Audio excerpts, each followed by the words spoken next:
The Brian Crabtree Show on Demand is brought to you by Bright Path Mortgage, Brilliant Mortgage Solutions, brightpath.com. The Brian Crabtree Show, live in Atlanta, afternoon starting at 4 on Biz 1190, biz1190.com, and the Biz 1190 mobile app. The Brian Crabtree Show. All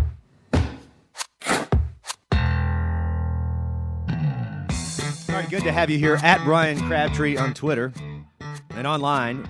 We've got all the highlights now going at talk40.com. We're working out the bugs on it, but if you missed something on the show, we're putting the headlines up there about the individual segments so you can pick and choose which segment you want to hear. We realize you can't listen to the whole 2 hours, although you should, but if you can't, you can grab pieces here and there on your smartphone. It's easy to listen to. Talk40.com on the main page. This is, to me, as a real estate expert, as someone who's spent over 2 decades investing into real estate and working in the housing and real estate business, this is a fascinating story of fascinating stories. There's a couple in San Francisco, husband and wife. They bought an entire street with 38 mansions on it for $90,000. Now, let me give you the key words here so you understand the gravity of this. Mansions, San Francisco, entire street, $90,000. Now, what's consistent with perception of real estate in San Francisco?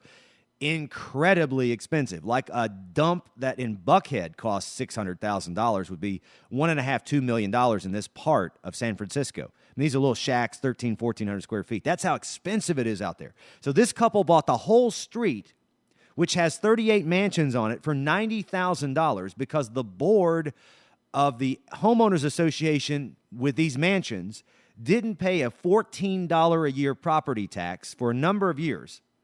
And now the couple may start charging its millionaire residents rent for their own parking spaces. Isn't this sweet justice? Isn't this like, these elitist, leftist, liberal, San Francisco hacks, and they know everything and they're so perfect and they're always the ones spewing out, this president's not presidential enough. And they're so stupid, they didn't even pay the property taxes on their private street with their parking spaces on it. Now, this doesn't mean the couple bought the houses.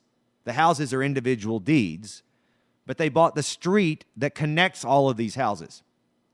It's called, you can Google this, find it on Zillow, I'm sure, Presidio Terraces Homeowners Association.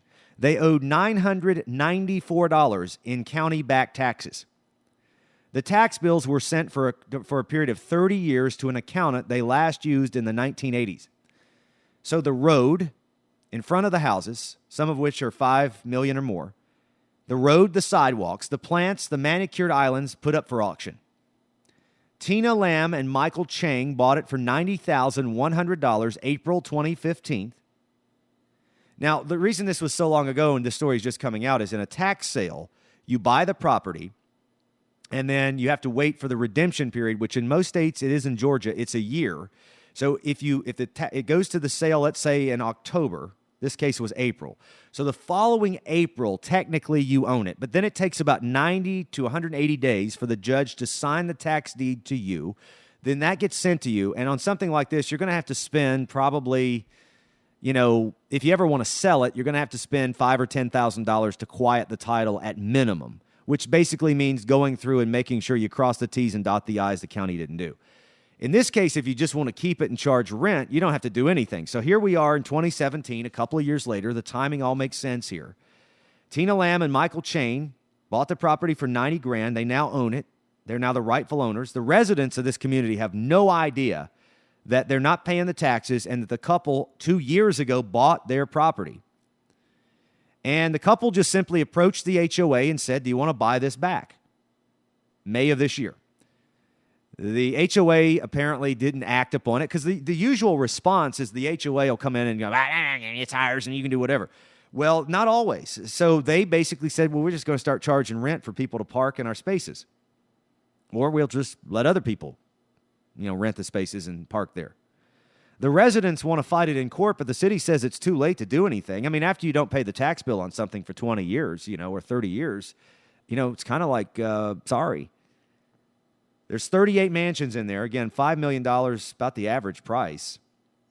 Now, here's something. I had this happen many years ago, and I bought a property at a tax sale for $32,000.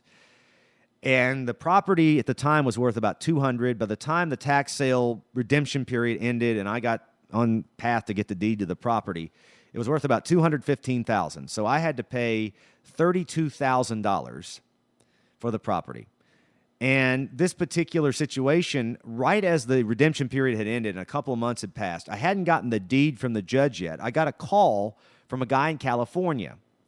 And he said to me, he says, "Are you Brian Crabtree?" I said, "I am." He says, "I'm so-and-so, and I went to list my property at 123 XYZ Street, and the real estate agent I called told me that you own it." And I said, "Well, yeah, I do own that property. I'm waiting for the tax deed to come back." And I said, "I'm surprised that you didn't pay the taxes." And he says, "Yeah, it had it happen on 2 of them." And I didn't respond to that, but I took it in, under advisement that he had 2 properties he didn't pay the taxes on, and that he both lost them, and both he was trying to get back, and he was outside the redemption period. And he says, "I'd like to buy what would it cost for me to buy it back? Could I reimburse you?" And I said, "No. I mean, I've got a property. I've sat and waited all this time. I've tied up my money. I'm going to have a nice return on it." Now, here's where it gets sticky, because with these tax returns, you can fight it and tie it up in court, and that can cost tens of thousands of dollars. And so by the time you're done with that, you lose money. So what I did with him is I said to him, I said, "Listen, you got a weak case, because on pattern, you've got 2 properties you haven't paid a tax bill on in 2 years. You just admitted that." And so I had called him back a couple of days later after talking to my attorney, and I gave him, I said, "I want my $32,000 back. I want all of the past due interest you would have owed the county, which I think was $6,000 and some change. That was the 2 tax bills and the interest. And then I want you to double that. So you can have your $215,000 property back for $72,000. He paid the money, and we went on. Now, is that wrong? No, it's not wrong, because if you've got 2 properties and you don't pay the tax bill, and then the next year goes by and you don't pay it again, and you don't redeem it and pay, you're just not thinking. You just can't do that. So I don't feel bad for this homeowners association. I especially don't feel bad for whoever was managing this homeowners association, because this is what happens. These big bad companies, we've got one in the condo building where I live. And it used to be a smaller group, more intimate. Now they got one of these companies that has literally 1,000 homeowners associations. And they drive me nuts, because everything is like dealing with the federal government. No, I just want to talk about it. We have rules to keep integrity, but the rules, you're not here to regulate and enforce the rules. You're here to simply make sure that we stay within the lines of reason, so that it's a comfortable neighborhood. But no, these big companies, we're so perfect, you all are so dumb, we never make a mistake. And then they send the tax bills to an accountant that hasn't been the accountant for 2.5 decades, for 30 years, and they lose this street. So what they're going to have to end up doing is exactly what I just described to you. They're going to have to find a way to get this San Francisco couple not only their $90,000 back, but a return that is commensurate with what they expected. This happens all the time. I've got it right now in a community I've invested in, and I've got a couple of owners I'm working with. And we discovered during a water leak that we don't own the parking lot and the street. This is a homeowners association in a horizontal condo regime. So what I mean by that is that we actually have an easement or a right to park on the street, even though we don't own the property. This is a little different, because this is not the same kind of arrangement. Plus, you got different laws in California. But this literally happens all the time. If you ever go to a tax sale, you will see the retention ponds at homeowners associations are being purchased for $180. You'll see that parking lots are being purchased that are not part of the actual building. They forget they have 2 tax bills. You will see this happening all the time, and this is one of the problems I have with homeowners associations. They are so busy telling you how to live your life on your little postage stamp piece of property or in your little condo, telling you what you're doing wrong all the time, that they almost inevitably make egregious mistakes, derelict of duty, negligence in managing your overall regime. A lot of people say to me when I do these stories, "Crabtree, that's why I live out in the country, in Cherokee County. And I don't live in no damn subdivision because I don't want to deal with all that." I don't blame you. I don't blame you. But one way or the other, you're dealing with this kind of behavior. It could be the city code enforcement, because I want to be in the middle of things. I don't want to have to drive and commute 3 hours a day to work to and from. So, I mean, that's a choice. And some people choose that drive in lieu of the experience of dealing with this stuff. But if you are interested in the viability of your homeowners association, your managed community, you need to make sure that they are focused on this, because this is the kind of stuff that gets dropped while they're too busy worried about your damn trash can and the fact that it's visible from the street. The Brian Crabtree Show on Demand is brought to you by Bright Path Mortgage, Brilliant Mortgage Solutions, BrightPath.com. The Brian Crabtree Show, live in Atlanta, afternoon starting at 4 on Biz 1190, Biz1190.com, and the Biz 1190 mobile app.